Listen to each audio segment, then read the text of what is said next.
Great. Thank you very much for that introduction. Thank you very much to the organisers for putting on the event. And of course, thank you for everybody in the audience for giving up their time to be here today. I'm looking forward to telling you the story of Arovella Therapeutics. And that's right, we are a biotechnology company focused on tackling really big conditions in the attempt to improve and help people live longer and healthier lives. I'll skip over our disclaimer. I'd like to start with the highlights of the company because I think it's a good place to begin. And one of the most important parts of our company is, as I said, we're tackling big conditions like cancer. So where we start is we have world-class partners and technologies that we're developing. And the first of those is Imperial College London. It's a top 10 university worldwide consistently, and that's where we licensed our major platform or our iNKT cell therapy from. We're also, we've licensed the technology from the MD Anderson Cancer Center in Houston, which is considered one of the, if not the best cancer center worldwide. And we've just announced recently that we're going to partner with Imugene, which is one of the most successful biotech companies in Australia. So when we have all those partnerships in place, what it gives us is essentially what we call an allogeneic or off-the-shelf platform to develop cancer treatments with multiple shots on goal, and we're tackling both blood cancers as well as solid tumours. Now, in addition, from what I've just mentioned a moment ago, we have acquired technologies and we will continue to do that. It's a core part of our DNA moving forward, both technologies that might align with what we're already doing or where there may be standalone opportunities to be first in class or best in class. Now, as a company, we're very data-driven. Myself as a scientist by background, we know that good science underpins good data, and that underpins good therapies. So that's a really important part of our decision-making process in how we select technologies, but also the clinical indications to go after. In the last 18 months or so, we've worked very hard to build an exceptional team with numerous now directors and senior management coming out of the US. And for all these reasons, we do see that Arovella sits in a really good spot for growth, despite the headwinds that we've all faced in the biotechnology sector over the last 18 months or so. So I'd like to talk about some of the metrics, the financial metrics of the company. We're currently valued in the $15 to $20 million range. We've got, at the end of September, we had cash of $4.3 million, which does not include our R&D tax rebate, which we expect to receive shortly. Now, again, we've also announced recently that we restructured the business. We had an R&D facility in Western Australia that was focusing on our oral spray technology. We've announced that we're going to close that and divert the funds to our iNKT cell therapy platform. And in terms of our investors, we're delighted that we've got Merchant Group on our register. They've had numerous successes in biotech, such as Race Oncology, Polynovo. So again, nice to have a very supportive and well-credited investor at the top end. Of course, we're always looking to welcome new investors to the register that understand both, not just the risks that come with the biotechnology investment, but certainly the returns that can be achieved in this sector.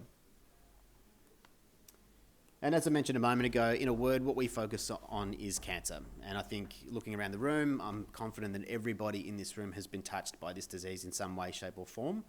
And that's largely because of the prevalence of the condition. In 2019, there was approximately 20 million diagnoses and almost half as many deaths. So it's still a huge societal problem. But of course, in addition to solving that problem, it does present as an enormous commercial opportunity. Now, what we focus on is it's at the cutting edge of cancer therapies to date. It sits in the umbrella of a cell therapy. So that also sits under the broader umbrella of immuno-oncology. Now, earlier this year, there were two groups of reports that were presented looking at patients that had taken a particular form of cell therapy called CAR-T. And they were looking at those patients that had taken it on clinical trials about 10 years ago. And groups of these patients are still cancer-free today. So if you were in the audience earlier for Jen Chow's talk, you would have heard that this is now at a point where we're starting to use the word cure and cancer in the same sentence, which is a really exciting place to be. So in terms of our therapy, as I mentioned a moment ago, we licensed our platform from Imperial College London. It is a cell therapy. It's differentiated from the classic and approved CAR-T therapies by the naturally occurring immune cell that we implement as the starting material. So I'll run through how a cell therapy works in terms of how it's produced, because I think it's important to give you the context. But we start with a healthy donor in our case. So we take blood from a healthy individual, a fully functional immune system, we collect what are called iNKT cells. Now, this is the key difference between our technology and what's already approved. It's not a T cell, it's invariant natural killer T cells, and we prefer iNKT for simplicity. They're already equipped with what we call an invariant T cell receptor, or iTCR for short, to find and kill certain forms of cancer. So what we do once we've taken them is we actually genetically reprogram those cells. So they have now what's called a CAR, or a chimeric antigen receptor, and you could think of that as a guided missile that will drag the immune cell to find and trigger destruction of the cancer cell. We then grow them up into billions. They get vialed, frozen, and stored in the freezer ready for use. And so when a patient's eligible and able to take the therapy, it's pulled out of the freezer and given to that particular patient. So why are we so excited by iNKT cells? And the reason is they don't cause something that's called graft versus host disease. And this is not the case for the conventional or the approved types of therapies, such as T cells, where if they were to be given from one healthy person to a patient, it can cause that condition, which can be fatal. So they can't do that. The knock-on effect of those therapies is they must start here. So you must take the immune cells from the patient that has the cancer. You then genetically modify them, and then you give them back to that patient. So the knock-on effect is it's incredibly expensive, at about $500,000 per dose. And of course, logistically, it's very challenging. So we won't have those issues. So we think we're going to have a product that we can certainly roll out at a far wider scale. Now, in addition to that, iNKT cells are also one of the most potent immune cells. So they're the front line of our immune system, already primed to kill the cancer cells. Once they've also been activated, they bring in other components of the immune system, such as T cells or natural killer cells, in the patient.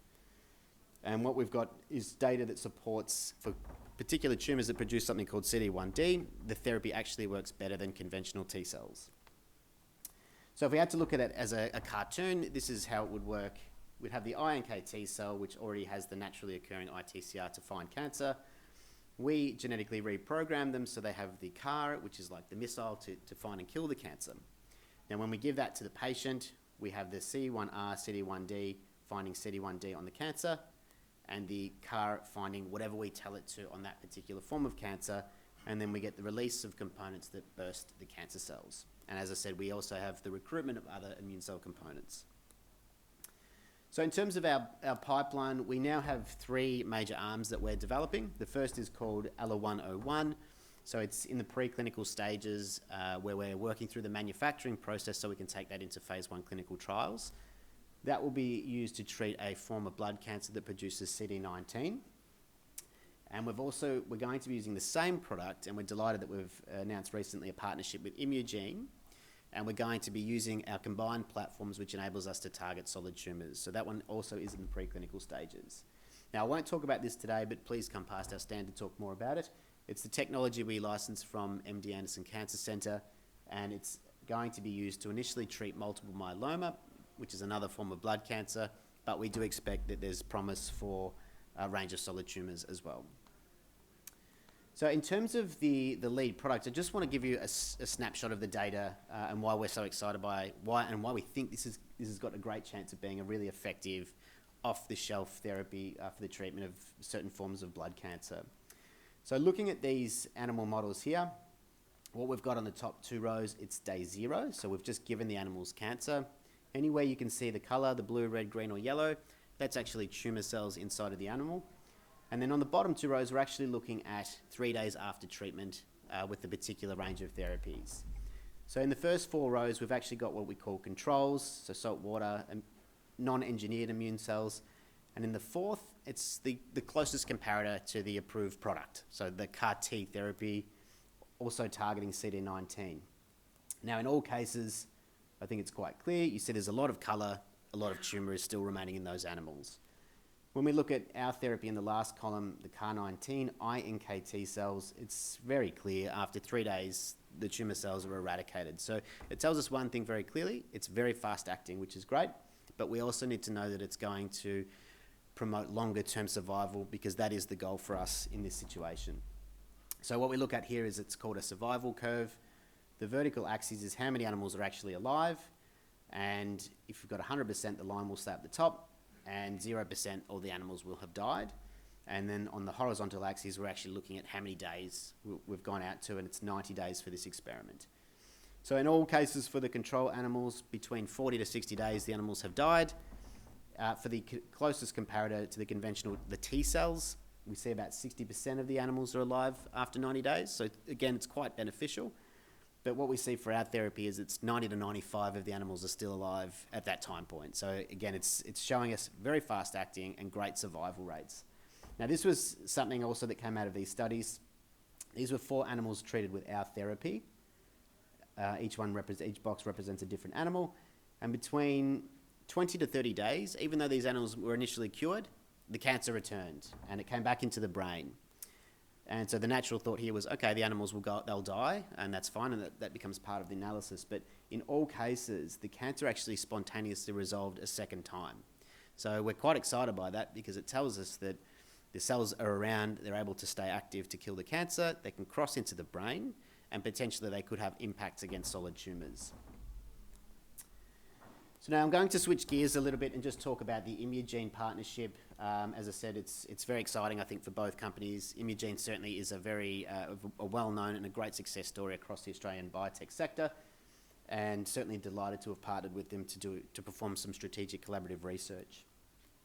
So what Imugene actually have, it's called an oncolytic virus. I think everybody appreciates viruses now, given we've just come out of the COVID-19 pandemic. That virus infects healthy cells, which is not what we're after. CF33 has been developed by the City of Hope and by Professor Yuman Fong, and it only infects tumour cells. And once it infects them, it multiplies and can kill them. But another sensational guy there, Dr. Saul Priceman, has engineered them so they actually now make the tumour cells produce CD19 on their surface. And so what that actually means for Arovella is we can take our lead program, because now these solid tumours will be able to be recognised by our therapeutic, and we can combine them together to target solid tumours. So Imugene's already taken the original virus into clinical trials, and they're already capturing safety data. So again, we're very excited to start that preclinical work and get some data. And what it essentially does for our lead program is this. So on the left-hand side, this was our state of the world prior to working with Imugene. We had our program, which would enable us to essentially shine a light on blood cancers and tackle what is already a big market. The 2 leading therapies combined do well over $1 billion in sales annually. But now with the virus, what it does is it opens up the ability for us to target a whole host of solid tumours. Now, solid tumours also represent about 90% of cancer diagnoses, and it's still, that alone is a $210 billion market. So it's nice that we can use the same therapy and expand the use of that drug. So in terms of the upcoming milestones for fiscal year 23, we've got quite a busy finish to the year and a very quick start to 2023. As I mentioned, we've already completed a strategic planning session for the company and decided we're going to close down the R&D facility in Australia, in Western Australia. We're currently working through the manufacturing stages for our lead therapy and looking to have significantly advanced that before the middle of next year. Now, for the partnership with Imugene, first thing we need to do is, and we've done it, we've finished the agreement, we're working through the study setup, and again, excited to start testing these initially in what we call in vitro or in test tube models, before taking that into animal models, which we're expecting in the first half of next year.